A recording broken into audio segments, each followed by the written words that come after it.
Here's the truth. One decision can separate who you were from who you're becoming. One decision can end an old chapter and begin a better one. One decision can change your confidence forever. And one decision can rewrite your entire story. All it takes is one decision. You see this guy here staring back at you? Yeah. That's your toughest opponent. Every time you get into the ring, that's who you're going against. I believe that in boxing, and I do believe that in life. What do you want to do with your life? Because you got one life. It's going by quickly, and this is something that you need to get on it. You need to be in here every day. You're almost out of time. You're 22, you're late. Because I realized I saw a lot of people that didn't have any sense of urgency in their life. Don't waste your time. Do you know that everybody alive gets exactly the same amount of time we get all there is? It's what we do with it that makes the difference. Don't waste your life. Set your goals high. Quit thinking about what's wrong. Start thinking what's right. Love a little more, hate a little less. You have no idea what you're capable of doing. Make up your mind today, you're gonna figure it out. It's time to wake up. Wake the up, bro. Enough with the bullshit, enough with the excuses, enough with the nonsense, enough with being in a situation where you're always complaining, where you're always pointing fingers. Point the fingers at yourself. The life that you have is the life that you chose. If you don't like the life that you have, it's your damn fault, dude. Change. Make different decisions. Hang out with different people. Instill some discipline, some habits. Win. You have to fight a war against yourself. Now, it's not easy to look in the mirror and to change your own life. It's hard as hell.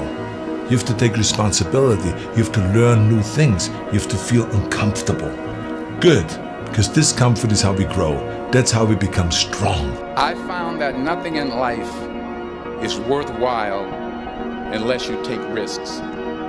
Nothing.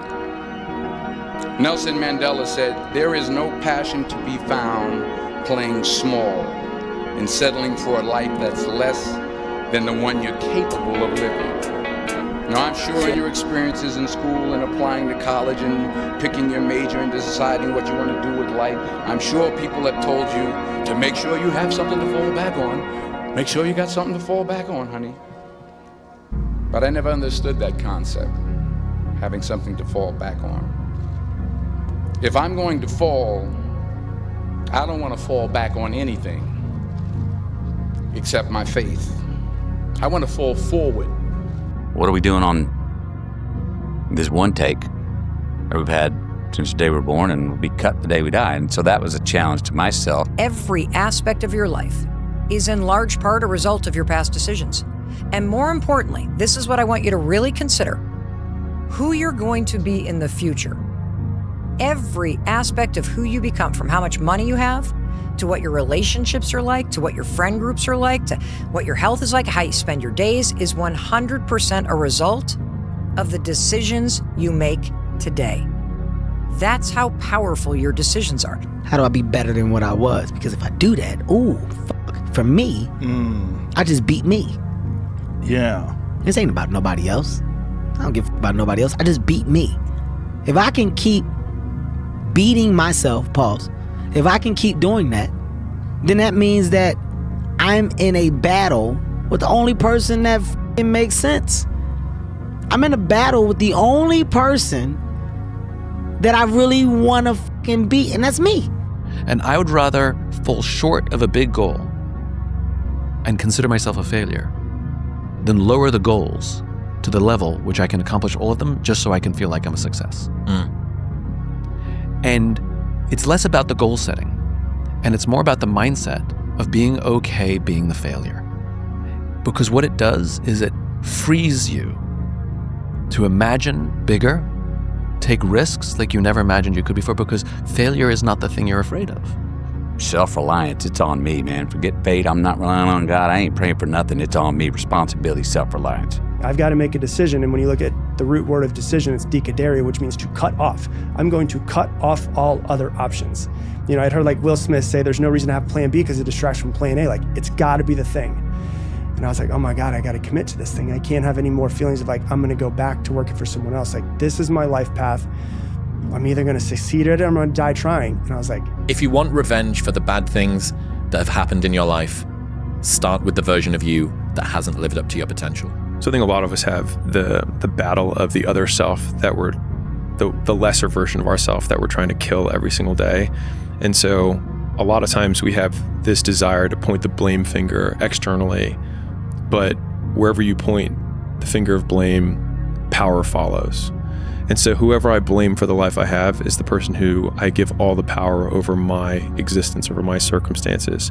And so it hurts, but if you turn the finger inwards and you start saying, I don't like my life. The person that I need to punish or get back at is the real person who got me here, which is me. If you're choosing to do something, attack it.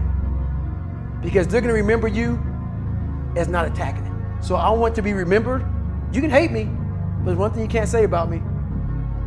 I didn't attack it. And the very best may not be I'm number one. The very best is, did I leave everything inside of me out there? So attacking is not like, I want to win this or win that or be the best. The best is I'm running against myself in everything I do, and that's what I attack. I attack myself. I'm always questioning myself. I'm always holding myself accountable. Talk to me about motivation is a feeling that comes and goes, and it doesn't matter whether it's there or not. Discipline is infinitely more important. So no matter how you feel, get up and do what you're supposed to do.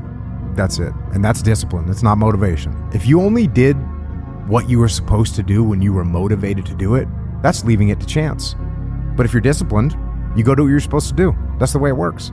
Whether you're in the first, second, or even third act, it's not over. You gotta remember, it's the way you end it. It is the way you leave people feeling about what your most recent accomplishments are. So it's never too late. What I also love about this is if you don't like how it feels, we know you're not in the third act yet. There you go. That's right. You're not at the end. You're not at the end. You still got more acts to go. You still got an opportunity to change and create a blockbuster life. Never too late to pivot. The power of the pivot. I'm a big believer in embracing that power. Your movie's not over. Your story is not over being told. Do everything that you feel, even if you are told that it's the wrong thing. No. But not anything violent. So do what you feel, say what you feel. Like, trust your heart. Yeah, trust your gut. Trust your instincts, because that instinct is who God made you to be. Not, what lines up with your frat brothers, or what lines up with what your dad wanted, or what lines up with your classmates, or, it's just, God has something inside of you, and that's just, something is trying to say, be the maximum yay. Be the maximum you. So you got to get out there. You got to give it everything you got, whether it's your time, your talent, your prayers, or your treasures. Because remember this, you will never see a U-Haul behind a hearse. I'll say it again. You will never see a U-Haul behind a hearse. You can't take it with you. So the question is, what are you going to do with what you have? I remember just looking at him and I was like, dare greatly. Like, what's the point? Like, if we f up, we die trying. You know what I mean? Like, so what? But like, we're gonna still fight like hell to try and make it happen. Well, what if people don't take you seriously? I don't think people are gonna not take me seriously, because people will take you as serious as you take yourself. And if you are serious about your goals and your commitment to those goals, people can visibly observe. There is no one that will fault you for daring greatly, period. And anyone who does, doesn't matter. Busy people count hours and actions. Effective people count impact. If you measure inputs, you'll get good at trying. If you measure outputs, you'll get good at producing. But if you measure outcomes, you'll get good at winning. So stop keeping score with time and activity, and start asking the one question after everything you do: did this actually move me closer to my goals? And if it didn't, doesn't matter how long it took or how much you got done, it wasn't progress. And the starting point of personal greatness is when you say to yourself, what wonderful thing am I going to do with my life? Why am I here? I have this one life, this precious, precious life, and as you know, this life is not a rehearsal for something else. This is the real one. You say to yourself, what am I going to do with my life? Why am I here? What are my unique talents and abilities? Look back into your life and ask yourself, what is it that you've done in the past that you most enjoyed?